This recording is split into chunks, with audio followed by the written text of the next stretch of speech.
Good afternoon, everybody. So today we are going to take a look at a couple of the inflators made by Milwaukee.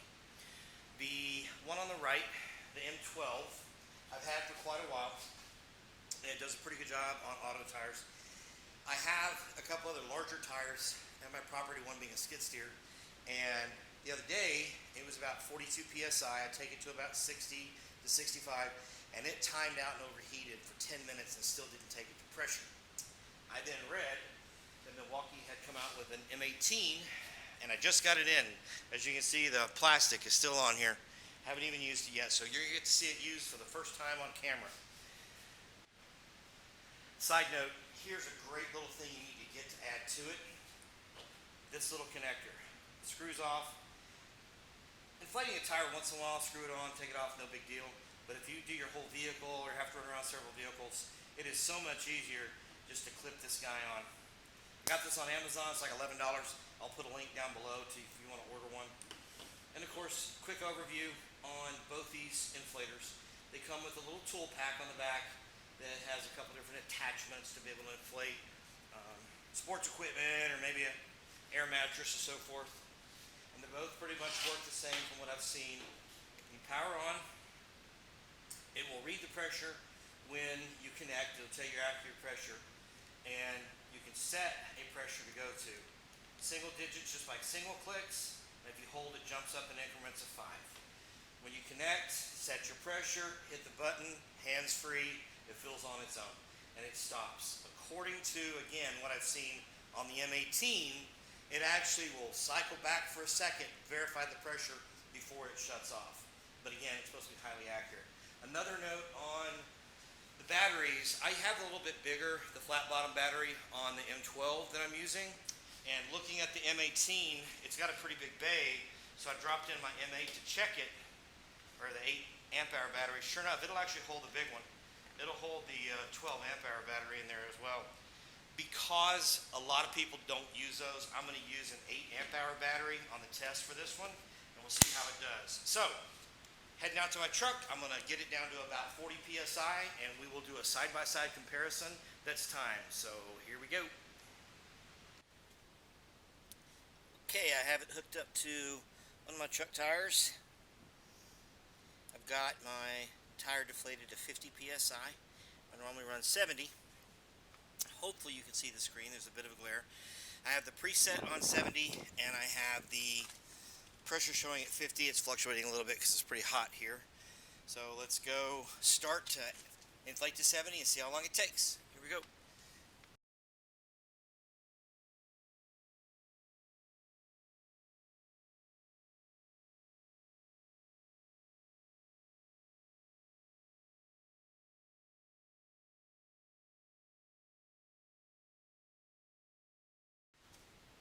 So here's the new big boy. And for those of you that like to have things opened or peel off plastic, there you go. So, powered up. It's reading 50 psi. We're going to set our target to 70. I did notice that this clicks up faster than the M12 one does. So we're going to kick her to set it for 70. And off we go.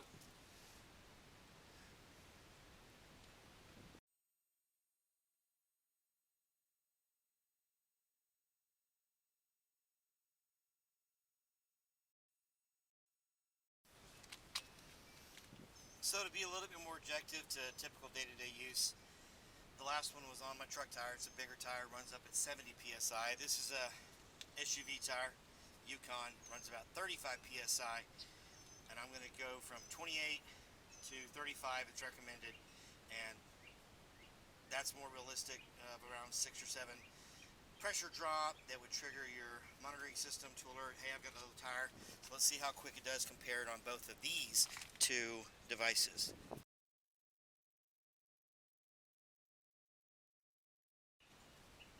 So once again, we're at 28 psi on the Yukon tire, targeting 35 psi on the M18 pump. Let's see what it does.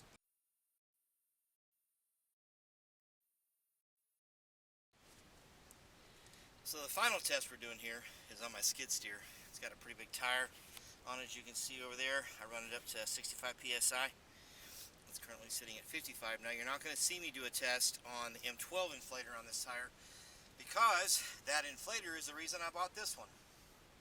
That inflator runs about 10 minutes before it hits overheat protection. This one actually says to cool it for every 20 minutes of continuous use. That one actually hit the overheat on my M12 inflator on this skid steer, going from about this pressure, 55 to 65, and it couldn't get up 10 psi in over 10 minutes. Just the absolute volume of this tire, and the pump just can't keep up with it. So another cool feature this has is, you see the memory button. You can actually store up to 4 pre-programmed memories in here. So I put one for 65 at slot 1. Haven't programmed anything else yet, or you can just run it as it is. So set for 55, or current pressure on the tire is 55, targeting 65, and let's see what it does.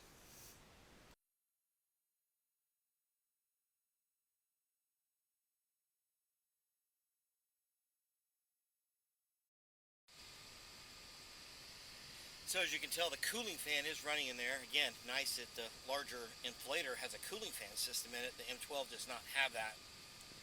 So under 5 minutes to jump 10 psi on a tire about that big on a skid steer, I'm happy with that.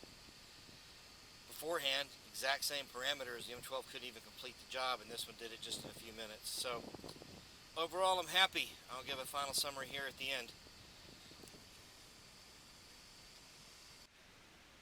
So overall, my final impression on the M18 inflator, I'm absolutely happy.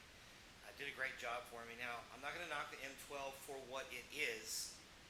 It's designed to do small tasks. My wife has a small car, a little Mini Cooper, and when I have to bump it up about 4 psi because the low pressure monitor came on, it works great. It just takes a few minutes. But for anything really robust and rugged, it's just not up to the task. You can look at the size of it. It physically doesn't have the pump volume or capacity compared to the M18. Now, side note, M18 battery was full. That's an 8 amp hour battery, and I've got 2 out of my 4 bars left, so it did take some battery power to do that. Also, let me throw in there, I should have said it earlier, I bought these. I am not sponsored. I don't get any kind of discounts. I don't have anything. I paid out of my pocket. I want to say the inflator M18 was $169 or $189. I got it at Home Depot, and the M12 I've had for a while. But let me know what you think. If you have anything else you want me to review or make comparisons on, please make a comment below. Let me know anything else you'd like to see. I really appreciate you tuning in, and thanks for checking me out and subscribing, and have a great day.